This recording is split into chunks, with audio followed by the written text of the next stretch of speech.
Before we begin the IEP meeting, I just want to talk to you a moment about your rights as a parent. I've mentioned some about your rights in the past as we've been going through the evaluation process and talking about your daughter's needs. My goal is for you to feel comfortable in the knowledge of all of your rights. So if you have any questions as we go through them, please stop me and let me know. I'd be happy to answer any questions. First, your child has the right to a free public education. We would absolutely never tell you that your child can't come to school or she would have to find another school. We love your daughter and we're happy she's here, but it's also our legal obligation to teach her. We also can't make you pay extra for special education services provided.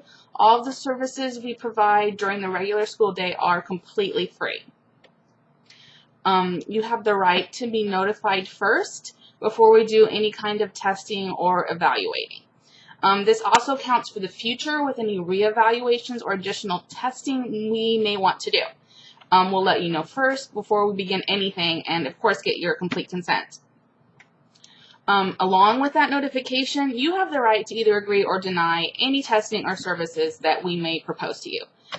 You also have the right to change your mind. So you could decide today that you agree to special education services, but sometime down the line, you might change your mind and you can ask us to stop services or not do any future evaluating. It's always your choice.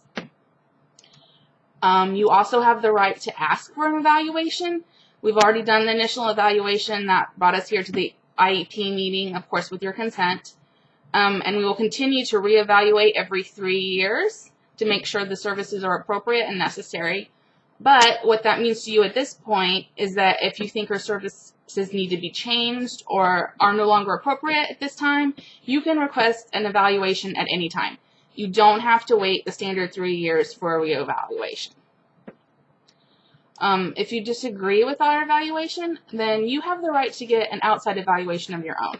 It can be a person of your choice, but they do have to meet our specific district qualifications and guidelines. You have the right for your child to be tested in the language she knows best. You've indicated that only English is spoken at home, so she was tested in English, but for example, if her native language were Spanish, then she would have been tested in Spanish, because that's your right. You have the right to participate in the creation of her IEP.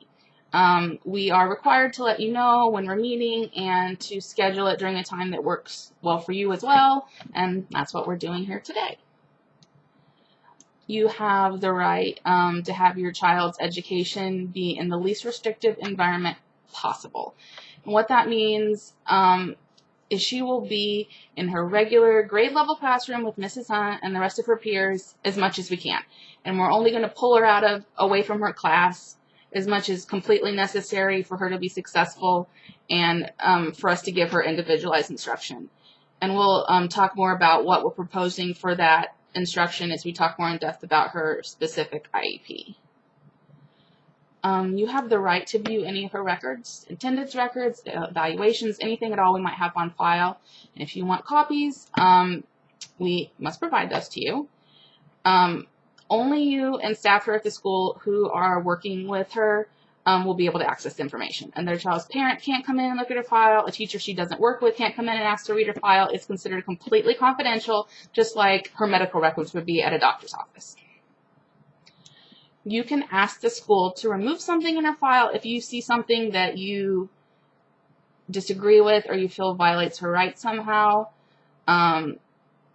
If, for whatever reason, administration were to tell you, sorry, we can't change or remove that, then you would have the right to request a hearing about the information you disagree with if you felt strongly about that.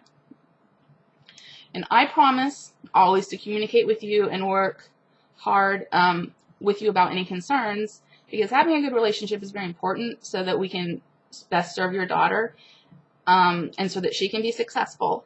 That being said, if you feel like there's a concern that isn't being addressed and you feel like we can't work together to resolve it, you do have the right to request a mediator come in and help us to agree on any differences.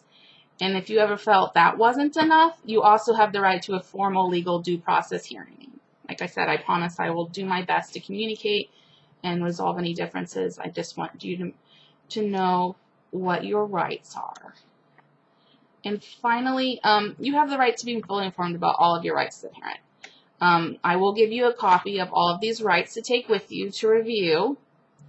And I have a form for you to sign that says that I've given you a copy of these rights and we've gone over them. Do you have any questions before we start?